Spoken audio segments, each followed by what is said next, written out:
Good morning, student. Today we are going to start the new lesson, that is nutrition in living organism. Now students, we all know that the living things need food. Why do the living things need food? Because food help us to grow or to develop the body parts.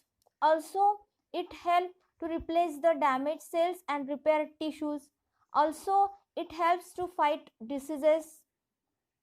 Also, it supply the energy which we required for doing work, isn't it, students? So we need the food for all these things.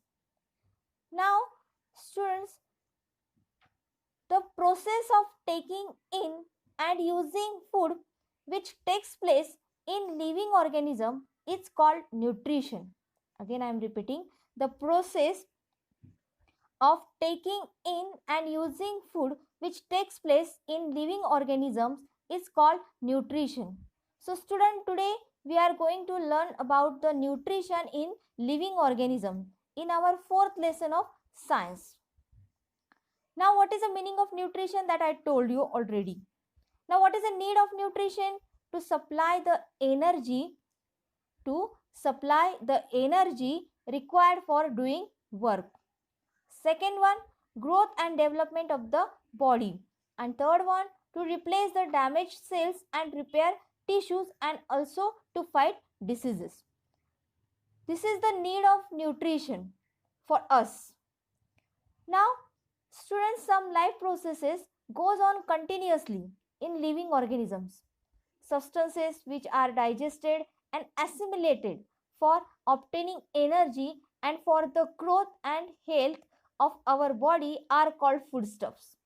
Whatever we are eating, the food which we are eating, that comes in under the nutrients that we have already learned in 5th standard also and 6th standard also. What are the nutrients?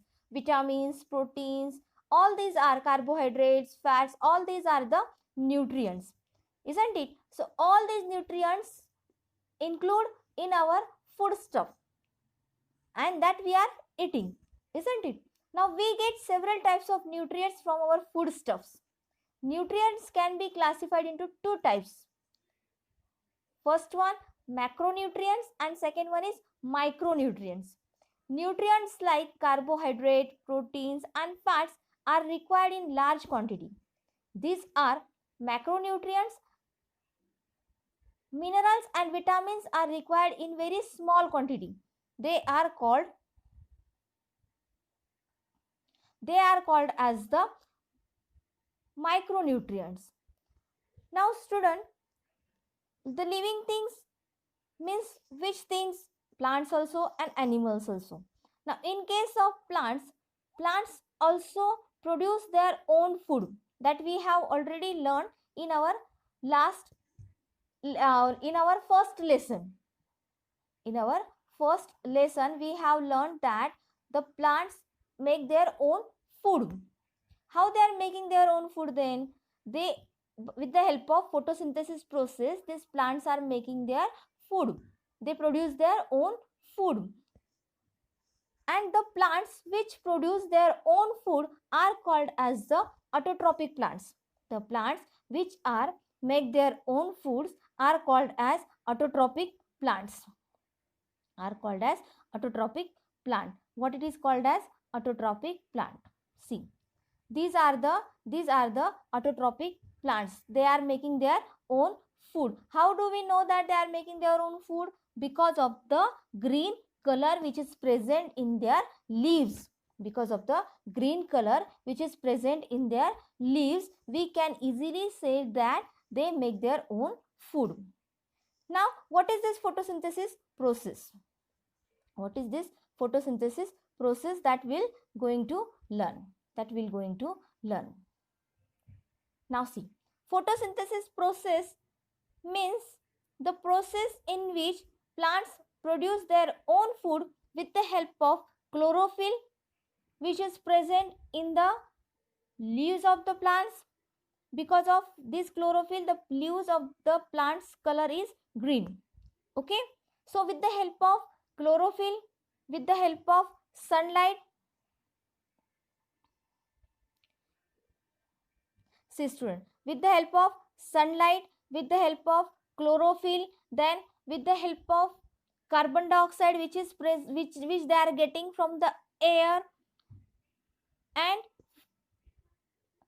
from the soil they are getting water and minerals. With the help of all these things, they are making their food. That process is called as the photosynthesis process. What it is called as? Photosynthesis process.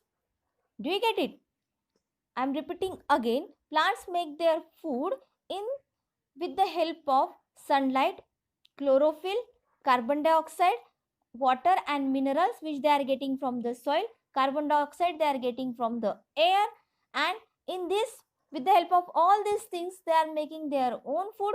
That process is called as the photosynthesis process. See, here is the equation is given of the photosynthesis process. That is, carbon dioxide is using from the air, water they are getting from the soil. In presence of light and chlorophyll, they are making the sugar which is the food of the plant, and the oxygen, they release the oxygen. See, you can see here they are releasing the oxygen. Means during photosynthesis process, plants are taking carbon dioxide from the air and releasing the oxygen. Okay, now this is all about the photosynthesis process.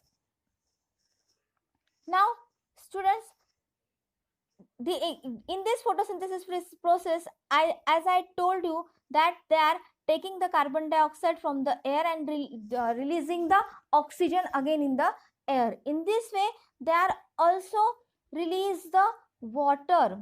Whatever the excessive water is there after making the food, they release that water also.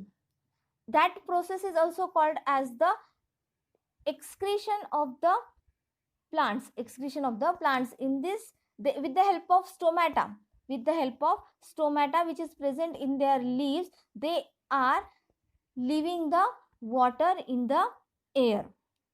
Understood? Now, after making this food, what they are doing? They are collecting, means they are storing that food in the leaves, and what they are doing? They are giving that food, or they are transport that food throughout the body. This system is called as the transport system in plants. Now, with this food, they are also giving the energy to all parts of the plant. Now see, plants convert light energy into chemical energy and store it in the form of food. Okay. Now water, minerals and salts are absorbed by roots from the soil. The stem transports them up to the leaves. Which part of the plant transport the food to the leaves and to other parts? That is the stem. And as I told you that there are the microscopic openings are there on the leaves, through which they take the carbon dioxide from the air and release the oxygen in the air again. Understood? Now, which part of the plant absorbs the sunlight? That is the chloroplast present in the leaves contain chlorophyll which absorbs the sunlight, helping to convert the carbon dioxide and water into the food. Now, oxygen is given out in this process that I told you already. Now, see, besides leaves, photosynthesis takes place in some other parts like green stems too, as they contain chlorophyll. For example, in case of cactus stem is having the green color, and that is why that stem in that stem this photosynthesis process takes place. Okay, now we are going to learn more about the transport system of the plant. Now we are going to learn about the transport system of the plant.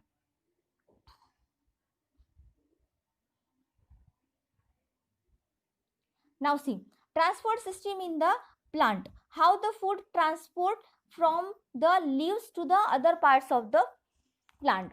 Now say student, the transport system of plants consists of the xylem and phloem.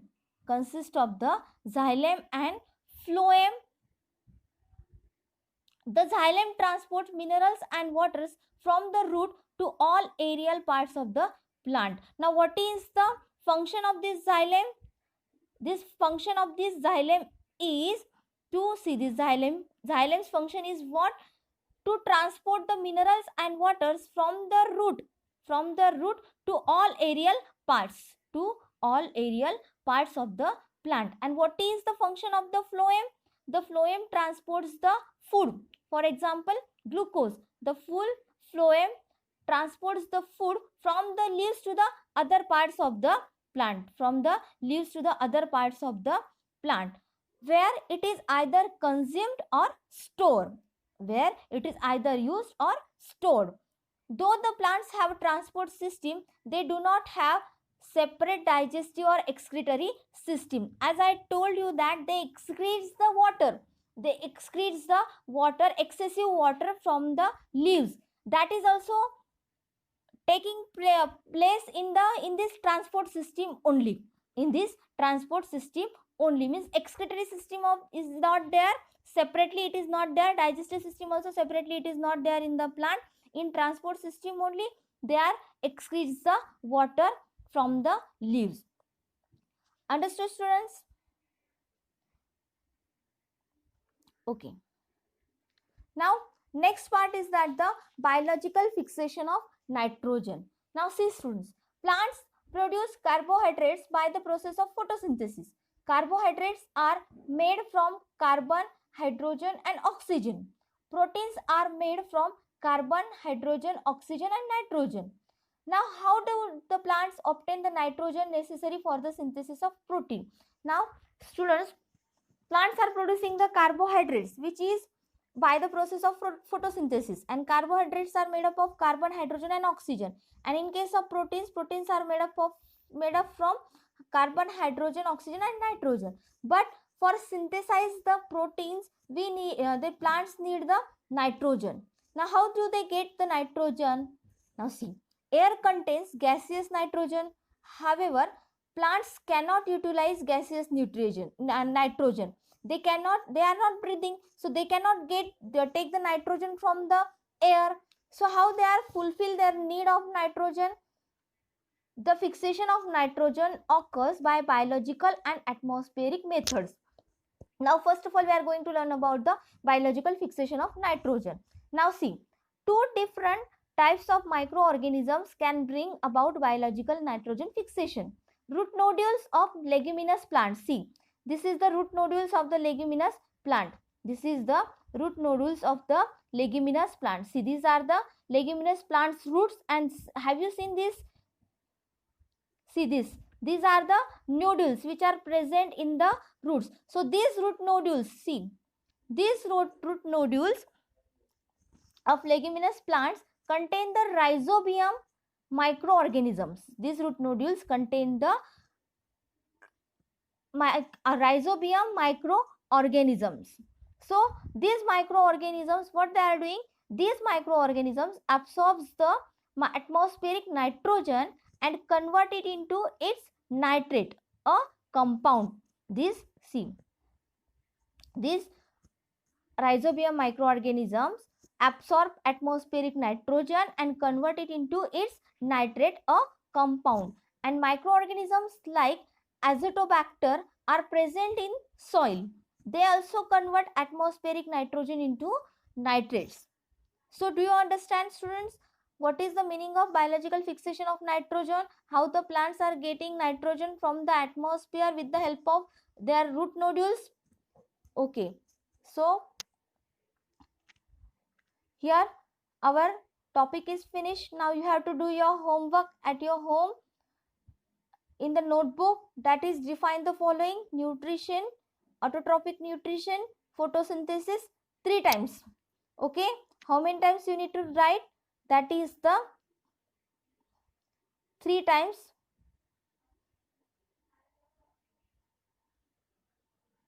3 times you need to write down the definitions.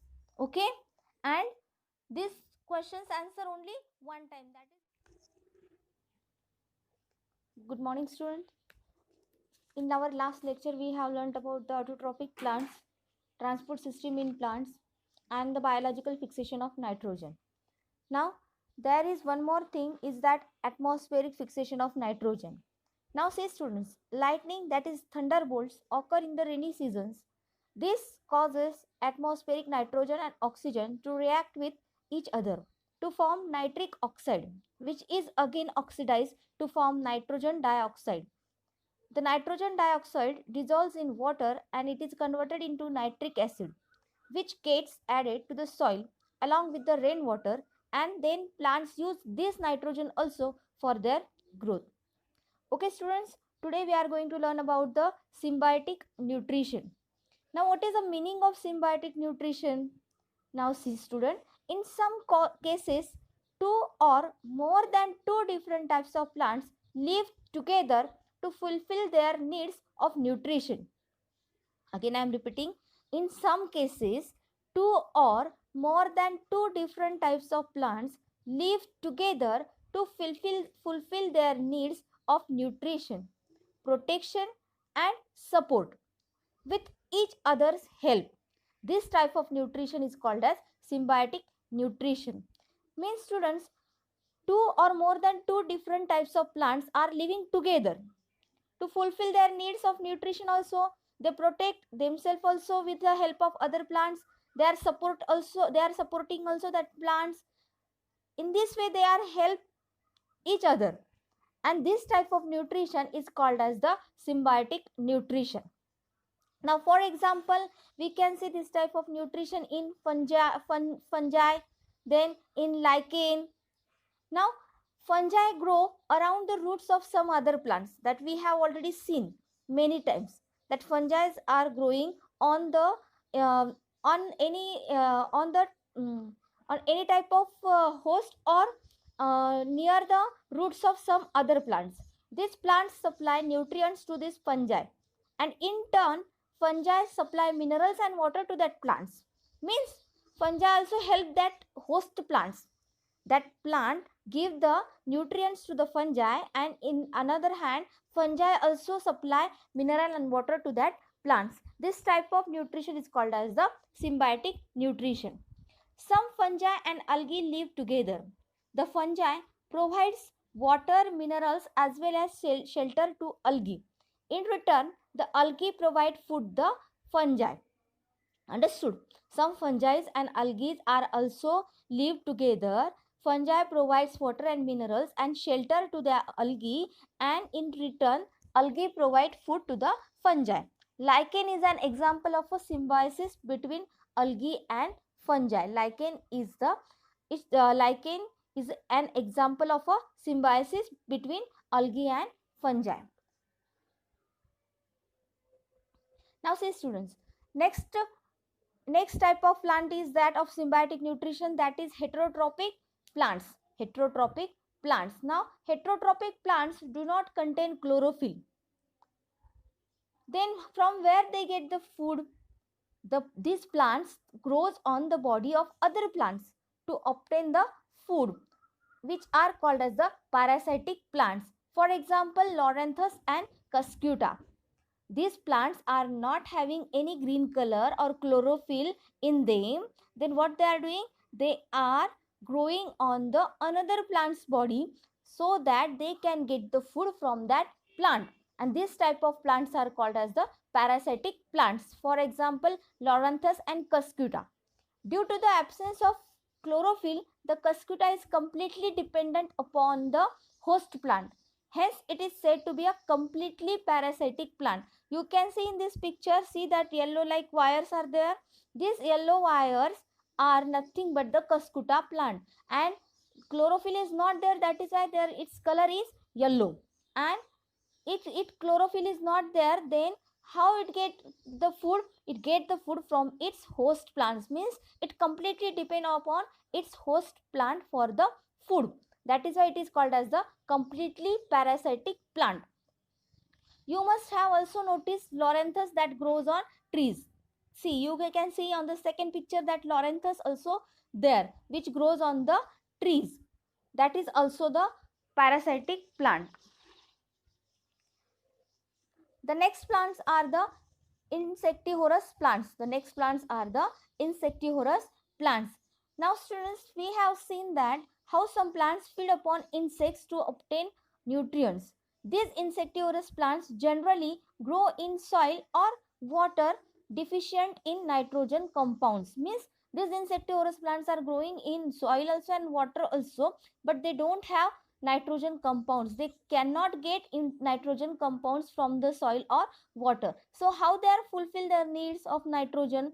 They are catching the insect, and after catching that insect they can take the nitrogen from that insect. The plant body of Drosera burmani has a flower like appearance. See, in this picture I have shown you that Drosera burmani is the plant which structure is like a flower, and it grows close to the ground. Its leaves are attractively pink or red in color with hairs at the margin. Droplets of a sticky substance found at the tips of the hairs attract insects. So its attractive color, its structure is very attractive so that insects can attract towards it. The scientist Johannes Burman identified this plant in Sri Lanka in 1737. Hence the plant is named after him, that is Drosera burmani. Understood? Now next plant is that saprophytic plants. Plants which obtain the food from dead and decaying bodies of other organisms are called saprophytic plants. Plants which obtain the food from dead and decaying bodies of other organisms are called saprophytic plants. Various types of fungi like mushrooms and yeast are saprophytes. Fungi secrete digestive enzymes on the dead remains to digest or break down the carbon compound they contain. The resulting solution is absorbed to obtain nutrients. Various types of fungi like mushrooms and yeast are saprophytes, and this secretes the digestive enzymes on the dead remains to digest or break down the carbon compounds which that dead contains. And the resulting solution is what? That they absorb the obtain nutrients. So student, this is all about the plants, that is saprophytic plants, heterotrophic plants, insectivorous plants and symbiotic nutrition. Now students, role of nutrients and effects of their deficiency on plants. Means suppose the plants are not getting the nutrients properly. So what happened with that plants? And what is the function of that nutrient in that plant? That is given in this chart. Now what you need to do? You need to study this chart very well and you need to write down this chart in the notebook also.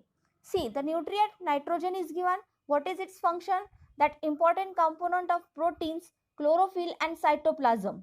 Then what is the effects of deficiency? If nitrogen is not there in the plant, then what happened? The retarded or stunted growth, means plant cannot grow properly, and yellowing of leaves, and leaves will become yellow. Then second nutrient is phosphorus. What is the function? Function is that conversion of light energy into chemical energy. And if the plant will not get this phosphorus, what happens with the plant then? Early leaf fall, late flowering and slow growth of roots. Third one is that the potassium. What is the function of potassium? Necessary for metabolic activities. It helps for metabolic activities. And if it is not getting by the plants, then what happens? Weak stem will be there, wilting of leaves, failure to produce carbohydrates. Next one is that the magnesium. Function of the magnesium is that production of chlorophyll.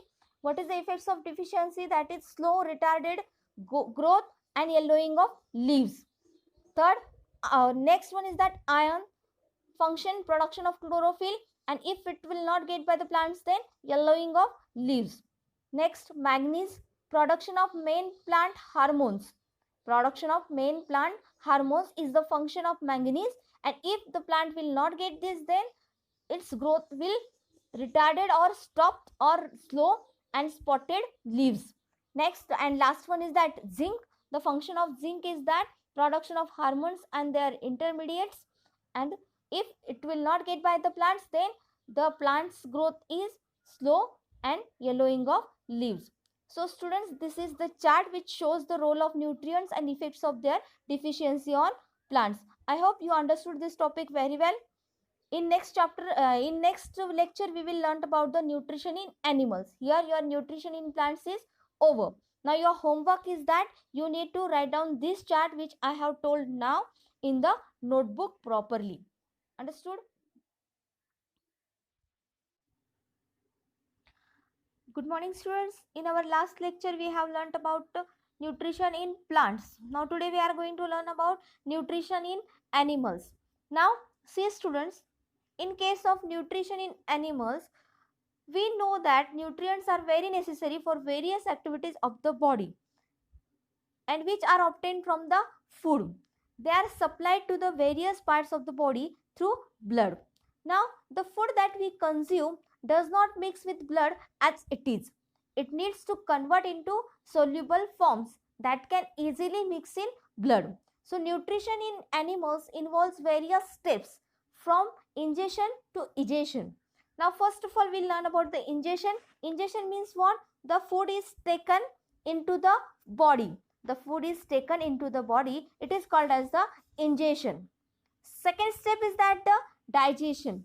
That is conversion of food into simple soluble form. Conversion of food into simple soluble form means we can say that the food is digest. We can say that the food is digest. Third one is that the absorption. Transfer of soluble food to the blood. Transfer of soluble food to the blood is called as the absorption. Fourth one is that the assimilation. Fourth one is that the assimilation. That is utilization of absorbed food by cells and tissues for energy production, growth and repair. What is the meaning of assimilation? That is utilization. Utilization means uses of absorbed food by cells and tissues for energy production, growth and repair. And fifth step is that the egestion. Egestion means what? To remove the waste products and undigested food from body. What is the meaning of egestion? Removal of waste products and undigested food from body. So students, these are the steps in nutrition of animals. Okay, now we'll go to the next point, that is the types of nutrition in animals. Types of nutrition in animals. In that, first of all, we're going to learn about the holozoic nutrition. Holozoic nutrition. Now, what is the meaning of this holozoic nutrition? Students, you all know that the amoeba is the unicellular animal. Amoeba is the unicellular animal, and unicellular animal means what? This animal is formed by only one cell. Uni means one and cellular means cell. That is, it is produced from only one cell. Means it is only having one cell in it. That is the amoeba. So amoeba does not have organs like hands and mouth. It can take food through any part of the surface of its unicellular body. You can see students, it is not having the proper shape also. It surrounds the food particles from all sides to take it into the cell. After that, it digests the food with the help of different enzymes. Undigested food is left behind as the amoeba moves further with the help of pseudopodia. Pseudopodia means its fake legs. Fake legs means, see this pseudopodia. These are the pseudopodia of the amoeba. These are the pseudopodia of the amoeba. You can see that it takes the food in with the help of its pseudopodia. It surrounds the food. See, like this, it surrounds the food and takes the food in, and then it digests the food. It absorbs the food. Assimilation will be there, and as it goes, see, it takes the food in, then it digested, then it is absorbed, then it is assimilated, and then it egated. Egestion means what? It goes further. When it goes further after left over the food. Understood? Whatever the remaining food is there, it left when it moves further. Okay, now see, in unicellular animals like amoeba, euglena, paramecium, etc., all the steps of nutrition occur within their unicellular bodies. Now, insects have mouth parts for ingestion of food. For example, insects like the cockroach and grasshopper, which nibble, have jaw-like mouth parts. Butterflies suck food with a tube-like proboscis. Mosquitoes and bedbugs use a needle-like mouthpart to pierce and a tube-like mouthpart to suck blood or other fluids. Now, see students, insects also have mouth parts for ingestion the food, to take the food in. For example, insects like the cockroach and grasshopper, they have which have nibble jaw-like mouthparts, and butterflies suck food with a tube-like proboscis. And mosquitoes and bedbugs use a needle-like mouthpart to pierce or to suck the blood from the body of the other animals.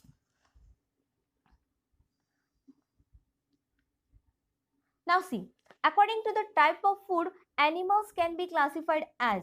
We all know that according to the type of food, how the animals are classified. They are classified into herbivorous, omnivorous, carnivorous, scavengers and decomposers. Now see students, one by one we are going to learn about it. Herbivorous means what? Herbivorous use plants directly as their food. Example are grazing animals, granivorous, that is seed eaters, and frugivorous, that is fruit eaters.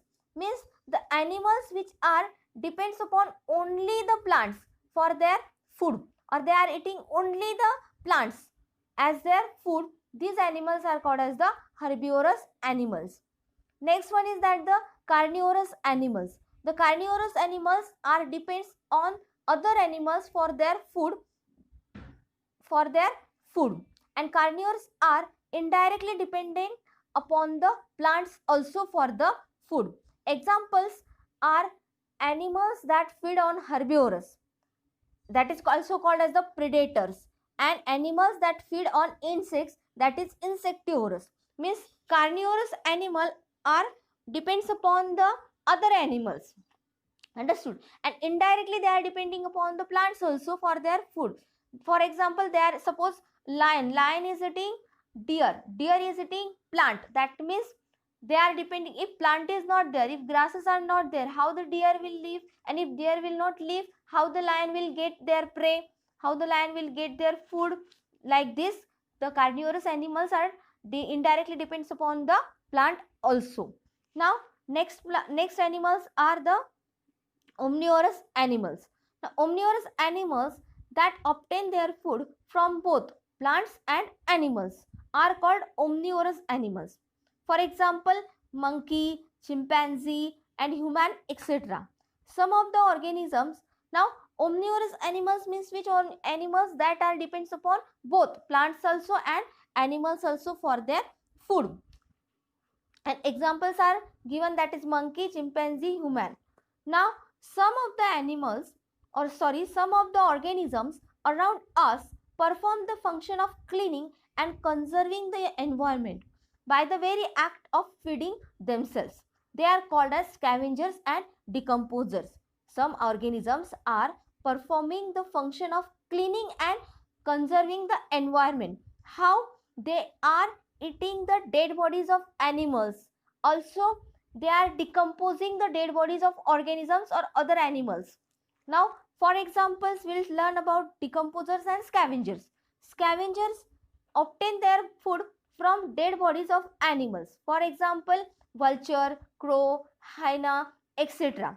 These animals are depends upon the dead bodies of animals for their food. They are eating the dead bodies. That is why they are cleaning the environment. Now, decomposers are some microbes which obtain their food by decomposing the dead bodies of organisms or other materials.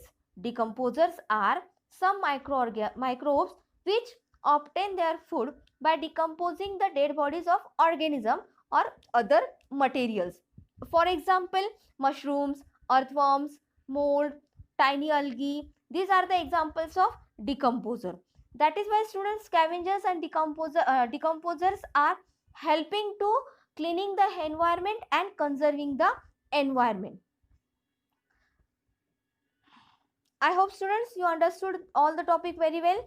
Now you need to complete your homework in the notebook, that is define the following: ingestion, digestion, absorption, assimilation, egestion, herbivorous, carnivorous, omnivorous, scavengers and decomposers. But it should be 3 times. You need to write down the definition of all these topics, but it is 3 times. Understood? Now in next lesson, in next lecture we'll see the other topic.